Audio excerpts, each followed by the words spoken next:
Il est 8h40 sur Sud Radio. Nous accueillons notre invité politique, le porte-parole du Rassemblement national et député de la Moselle, Laurent Jacobelli. Bonjour. Bonjour. La France n'a toujours qu'un gouvernement démissionnaire. Emmanuel Macron claque la porte au nouveau Front populaire. Il relance les consultations à partir d'aujourd'hui avec un certain nombre de partis, mais pas le vôtre. Vous nous direz pourquoi. Avant ça, j'aimerais qu'on revienne sur ce qui s'est passé cette nuit qui est absolument dramatique. Il s'appelait Éric Commun. C'était un gendarme, il était adjudant, il avait 54 ans, marié, père de 2 enfants de 12 et 16 ans. Il a été percuté par un chauffard qui refusait d'obtempérer et il est mort. J'imagine que vous commencerez par un hommage à la gendarmerie nationale. Oui, à la gendarmerie nationale, bien évidemment, à la police aussi, à tous ceux qui portent l'uniforme et qui, le matin en se levant, savent qu'ils vont risquer leur vie pour défendre les Françaises et les Français.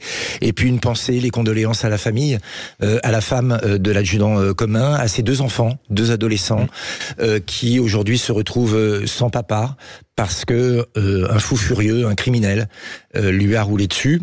Au-delà de cette tragédie, ça nous amène aussi à réfléchir.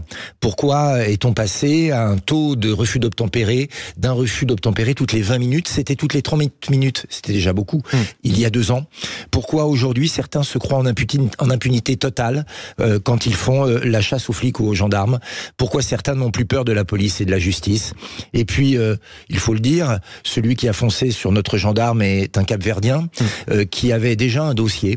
Et la question est légitime de se dire que faisait-il encore en France? Alors il était en situation régulière, c'est ce que vient sur une radio concurrente d'affirmer le ministre de l'Intérieur Gérald Darmanin. En revanche, peut-être que faisait-il en liberté puisque manifestement il était récidiviste, ça c'est une vraie question. Il faut très vite soutenir nos policiers et nos gendarmes, leur dire que ils sont légitimes à arrêter quelqu'un qui fait un refus d'obtempérer, qui peut même faire usage de la force. Or, aujourd'hui, quand un gendarme ou un policier fait usage de la force publique pour arrêter un délinquant qui fuit, eh bien, c'est contre le gendarme ou le policier que beaucoup d'hommes politiques et de femmes politiques se mobilisent, et notamment à l'extrême gauche. Donc, il faut soutenir nos gendarmes et nos policiers, et puis créer ce que nous demandons depuis longtemps avec Jordan Bardella et Marine Le Pen, la présomption de légitime défense. Quand un policier fait usage de son arme, quand un policier fait usage de la violence. Il faut qu'il ait raison a priori. Il a a priori raison jusqu'à temps qu'on prouve le contraire. Évidemment, il faut encadrer le travail. Du tir, si la personne qui est touchée par le tir n'est plus là pour en parler, comment pourra-t-elle prouver le contraire? Ça fait partie du débat aussi. Oui, non, mais ça fait partie du débat. Vous savez qu'on est en France un des pays qui contrôle le plus nos gendarmes et nos policiers, et c'est très bien parce que ça crée une confiance. Mais en revanche, il ne faut pas que pendant la période de l'enquête, il y ait, comme on a pu le voir, des émeutes prenant pour postulat que la police tue, avec des députés en écharpe qui applaudissent quand la foule scande « tout le monde déteste la police ». Il faut donc inverser aujourd'hui. Il faut que les voyous et les criminels soient pourchassés, que la police et les gendarmes soient soutenus. Mais alors mettons-nous justement dans la situation des forces de l'ordre qui ont peu de temps pour réagir et pour prendre une décision alors que chaque seconde compte. Un barrage routier ou un contrôle a lieu, la personne démarre en trombe et part à toute vitesse, pourquoi pas en visant des gens. Qu'est-ce qu'ils doivent faire? Ils doivent leur tirer dessus? Pourquoi pas?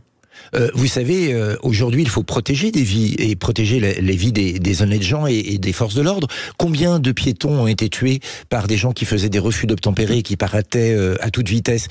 Ces gens sont rarement des petits anges, vous savez. Je pense que vous avez déjà été contrôlé par la police. Moi, je l'ai déjà été. C'est vrai? Jamais. Pour l'instant. Parce que vous avez une tête de gendre idéal, peut-être, oui, ça doit être de quelqu'un d'honnête. Comme ça, peut-être. Mais quand on est contrôlé et qu'on n'a rien à se reprocher, on sait qu'on va perdre 4-5 minutes.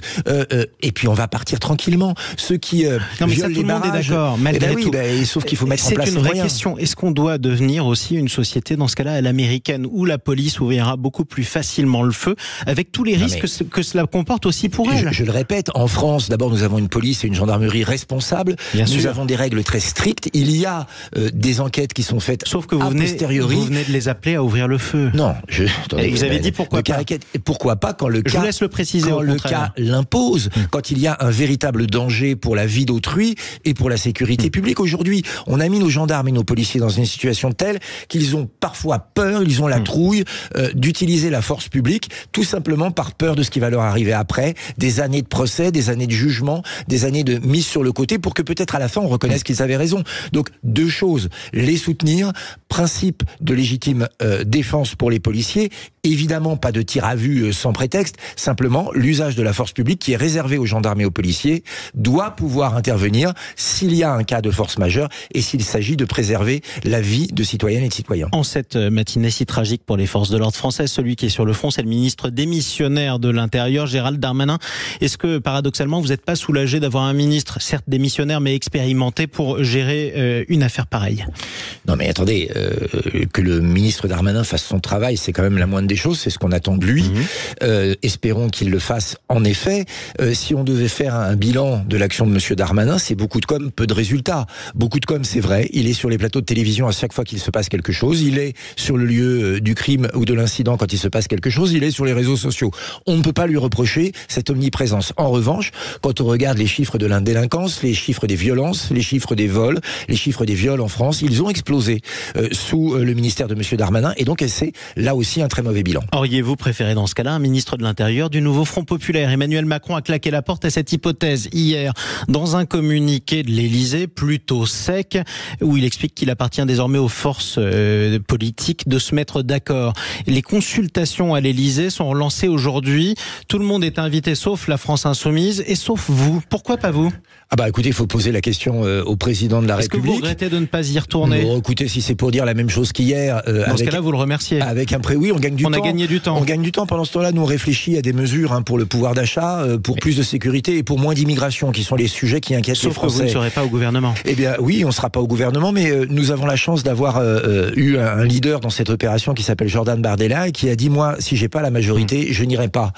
Parce qu'il avait prévu ce qui se passe aujourd'hui, c'est-à-dire une France devenue ingouvernable à cause d'Emmanuel Macron. Dans ce cas-là, c'est à ceux qui ont la majorité, si je vous suis, d'y aller. Qui a la majorité aujourd'hui? Personne. Dans ce cas-là, il faut bien trouver une majorité ou nommer un gouvernement. Mais laissons faire Emmanuel Macron, qui, je crois... Ça vous arrange? Non, rien ne nous arrange. Vous savez, si. voir la France... Bah non. Vous le dites avec gourmandise. Je ne le dis pas avec gourmandise. Je dis simplement que Emmanuel Macron a voulu le chaos. Il a le chaos, il gère le chaos. Emmanuel Macron n'envisage comme alternance à lui-même que le chaos, pour montrer aux Français que sans lui, il n'y a pas d'alternative. Qu'est-ce qui s'est passé entre les deux tours des législatives? Il a vu qu'il y allait avoir une alternance, il a vu que le Rassemblement national allait avoir la majorité. Alors il a poussé à l'alliance complètement improbable de l'extrême gauche, du centre et de la droite. Le parti unique contre la voix du peuple. Ce sont aussi les Français qui ont voté contre le Rassemblement national, la majorité. Exceptionnelle.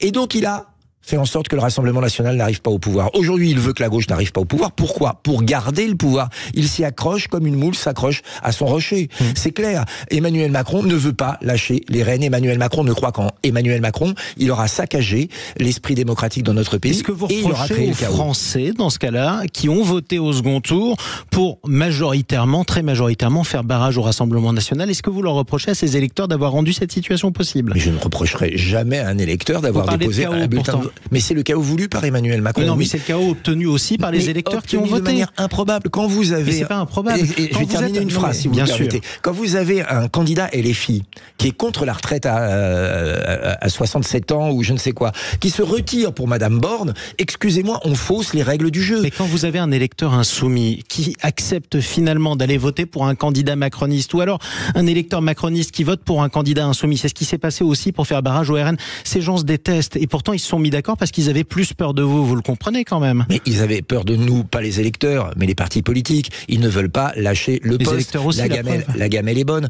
Vous savez, on a fait quand même un exploit. Je suis désolé de vous le rappeler, avec 11 millions d'électeurs. Au premier tour, oui. Mais non, au deuxième tour. Oui. 11 millions d'électeurs avec nos alliés de la droite d'Éric Ciotti. Nous étions seuls contre 15 partis politiques.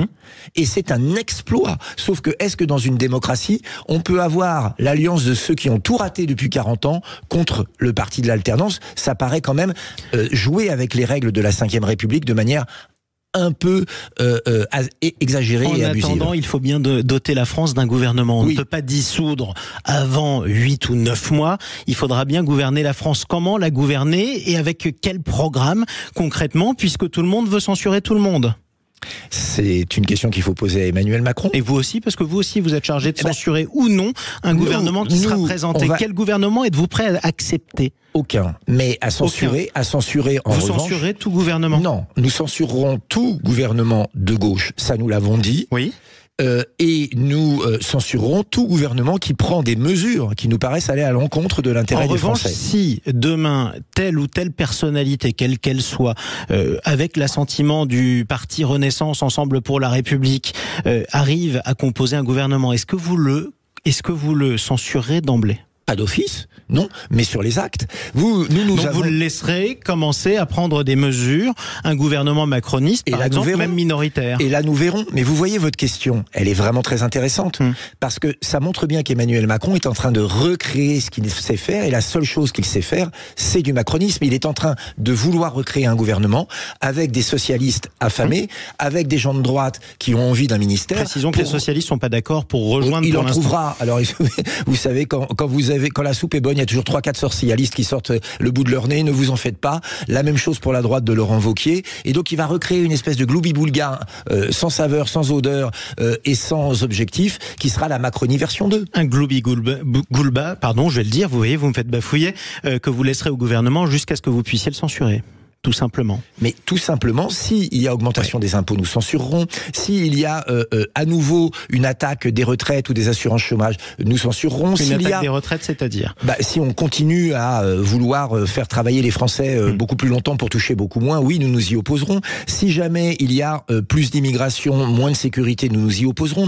Nous avons... Ça fait beaucoup de raisons de censure quand même. Mais nous verrons bien. Oui. Moi, je ne suis pas cartomancien. Non, mais... et je ne suis pas dans la tête d'Emmanuel Macron. Vous dressez une liste de conditions difficilement acceptable pour les autres partis. Nous sommes premier parti de France. Les Français ont voté pour nous pour 3 choses principales. Plus de sécurité, moins d'immigration, plus de pouvoir d'achat. Ce sont les 3 objectifs que nous aurons en tête. Est-ce que vous pensez qu'on est en train de retourner à la 4e République avec des gouvernements qui tiendront 3 semaines avant qu'à chaque fois ils soient censurés par d'autres forces politiques ? Oh, il y a le risque, oui, en effet, c'est le chaos. Et ça ne vous dérange pas ? Ça nous dérange que Emmanuel Macron ait voulu cela. Et maintenant je dis aux Français, soyez patients, parce que dans un an, probablement, il y aura de nouvelles législatives, mais surtout, il y a d'autres moyens de gouverner. On peut, par exemple, faire des référendums et faire un appel direct au peuple. Alors, je sais bien que le président Macron se méfie du peuple. Pour autant, moi, je pense que dans son pays, le peuple a toujours raison. Tiens, faisons un référendum sur l'immigration. On en a un clé en main. C'est un des sujets de préoccupation des Français. On a vu, avec le terrible événement qui a causé la mort d'un gendarme, on l'a vu avec l'attaque en situation régulière. Avec l'attaque terroriste contre une synagogue, que oui, effectivement, l'immigration, c'est aussi l'importation de violence et d'insécurité. Eh bien, faisons ce référendum sur l'immigration. Dernière question, en oui ou non, s'il vous plaît, Laurent Jacobelli. La France Insoumise annonce lancer sa procédure de destitution contre Emmanuel Macron puisqu'il ne nomme pas Lucie Castet-Matignon. Est-ce que vous soutiendrez finalement cette procédure ou pas ?